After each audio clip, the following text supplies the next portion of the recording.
What do you mean by civil war? A civil war, I think rule of law and constitution can be of diminished value relative to power. Ray Dalio is the CEO of the single biggest hedge fund in the world today, Bridgewater. He has authored books on how to live in business and deal with the changing world of the 2020s, and he is undoubtedly one of the most influential figures in the modern world. He's also one step ahead of the trends and sees the bigger picture, which makes him able to anticipate changes. Of course, every story has a beginning, and Ray Dalio's is one of rising from obscurity to become a titan in the world of business, and a booming voice in a world that is becoming increasingly politically polar. This is the untold truth of Ray Dalio. Raymond Thomas Dalio was born on the 8th of August, 1949, in Jackson Heights, a neighborhood in one of New York City's most famous boroughs, Queens. His father was a jazz clarinet and saxophone player who was a staple at the various jazz clubs that were prevalent at the time, including the Copacabana, while his mother, Anne, remained a homemaker. Raymond was their only child and formed a powerful bond with his mother, but that sadly ended when she passed away when Ray was still only 19 years old. Because of his father's job taking him out at night, young Ray didn't have the strongest relationship with his father, though he did describe him as a reasonable man who had to deal with an unreasonable kid. Dalio has said that he was a curious child and a free thinker who was enthusiastic and eager to achieve his goals. He was always ambitious and would learn from his failings, which he believes has helped him to get where he is today. Like most independent thinkers, Dalio really didn't like school, as he found the subjects boring and irrelevant to him, and so he became distracted and had trouble retaining what he was taught. He was much better at learning by figuring things out himself, and when he wanted to do what he was doing, he would throw himself in wholeheartedly and with determination, which gave him his work ethic that would see him well for years to come. As with most kids at the time, Dalio worked delivering newspapers as a small child, but he also had plenty of other jobs.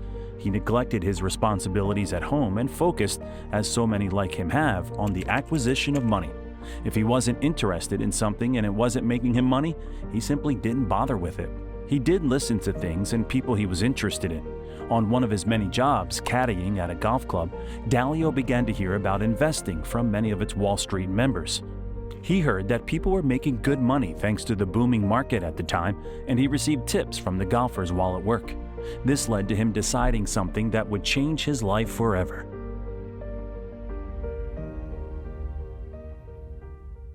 Dalio was a tenacious kid who believed in making money and doing whatever it took to make money. Thanks to this, he knuckled down and saved up his earnings until he had $300 to buy shares in Northeast Airlines, and did so because he saw that it was the only company he had heard of that was under $5 a share. And the first stock I bought was a company that was the only company I ever heard of that was selling for less than $5 a share. He was lucky, and his money tripled, which incentivized him to continue with his investments. By the time he finished high school, he had made thousands of dollars. However, between the years 1967 and 1969, Dalio witnessed the major price declines in the markets and realized one of the most important lessons that would help him to leave his mark on the world. He realized that he could not predict the future and that things can go in very different ways than you expect. He realized that to be a successful trader, you need to come to terms with being wrong often and learn from the perspectives of others, something that definitely wasn't easy for a strong-minded kid like Ray. Despite not making the grades to get into college, Ray got in on probation and found what he had never found in high school: the freedom to learn the things he wanted to know and live how he wanted to. It was at this time that he began to experiment with transcendental meditation, something that helped him think clearly and still does to this day. And he learned about commodity futures, which he found would help him leverage his money and invest even bigger values.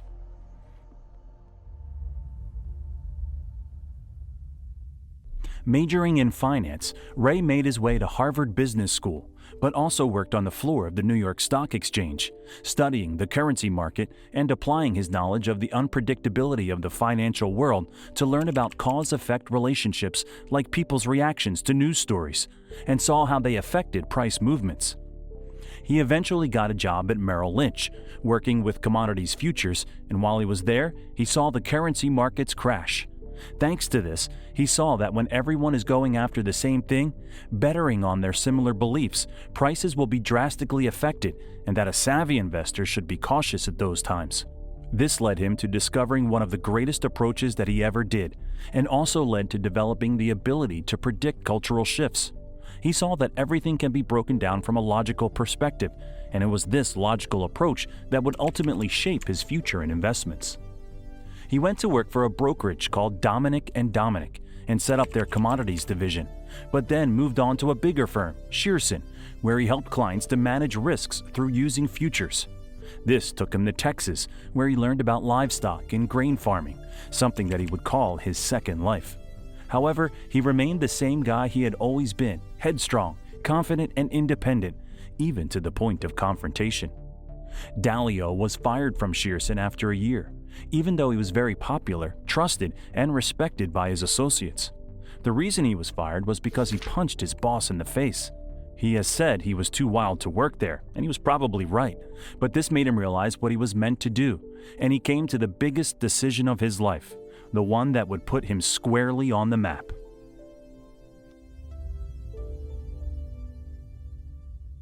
In 1975, Dalio established Bridgewater Associates from his two-bedroom apartment.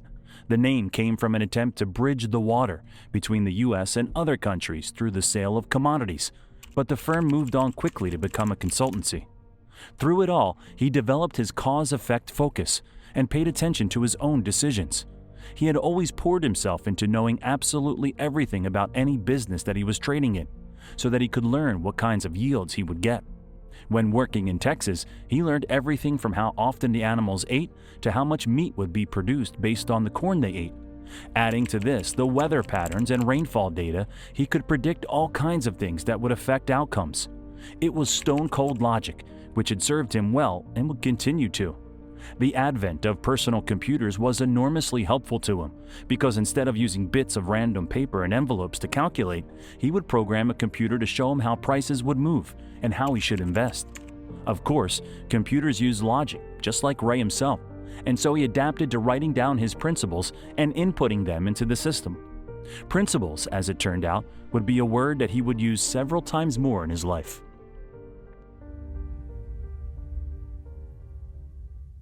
Something not a lot of people know about Ray Dalio is his involvement in the creation of one of the most popular products in the world today, the McDonald's Chicken McNugget.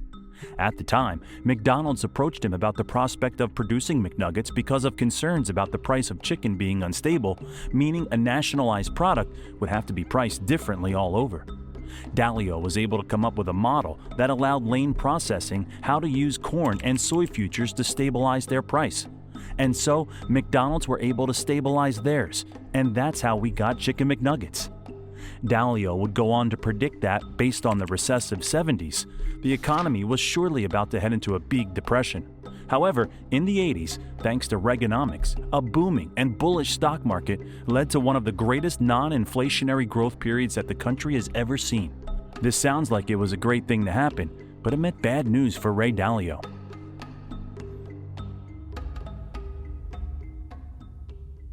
Because of his publicly announcing the certainty of a recession, Dalio was seen to have been drastically wrong in the public forum. But, as he would go on to say, it was a helpful experience because he was able to learn a lot from it. Unfortunately, he would first have to fire all of his employees because he found, humiliatingly, that he couldn't pay them. He ended up having to borrow money from his dad and sell a lot of his possessions, but he would prefer that than to give up his dream or have to get another job working for someone who couldn't see things the way he needed them to be. He began to once again look into himself and assess what had gone wrong, where he could have improved. He came to note that he had become afraid of being wrong and that he would have to address that. So he adapted his thinking away from "how can I always be right" to "how do I know I'm right?" This is a bold thing for a man like Dalio to do, to learn to anticipate your incorrectness and accept that you're not perfect, and once again, it would be a change that would improve everything for Dalio. Dalio is a man who likes to come up with principles and formulas. His formula for a successful life is dreams plus embracing reality equals a successful life. In essence, he believes that you should aim as high as you can. He believes that you can have anything you want, but that doesn't mean you can have everything you want. I started to realize, for reasons you'll probably see as we go along, that pain plus reflection equals progress. This and his other principles is what has led to his enormous success. And thanks to his willingness to be wrong, he rebuilt Bridgewater with intelligent and independently minded people just like him. That way, he would know he could have people around him who will challenge his thinking, rather than just agreeing with him. It is this way of thinking that has led to Ray Dalio being one of the most influential people in the world, and Bridgewater becoming the biggest hedge fund in the world.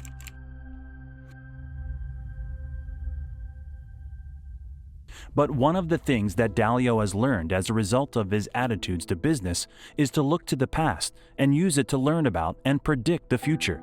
As a result, he has authored several books, one of the most influential of which is The Changing World Order: Why Nations Succeed and Fail.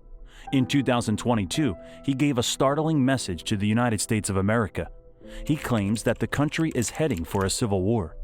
It's no secret that the USA has been in the middle of a culture war since the mid-2010s, with the left trying to get the right by jugular and the right almost letting the left do whatever they want. There have been riots and lootings in the name of progressivism, protests after a very strange 2020 election, and every kind of media from entertainment to news seems to be pushing a very anti-American narrative that traditionalists are finding increasingly alien and unwelcome. Dalio has used his ability to learn from the past and develop principles and formulas to see what's happening, having studied how every great empire fell and looked into the economic histories and rise and fall of nations. He has found the future as per his model to be most distressing.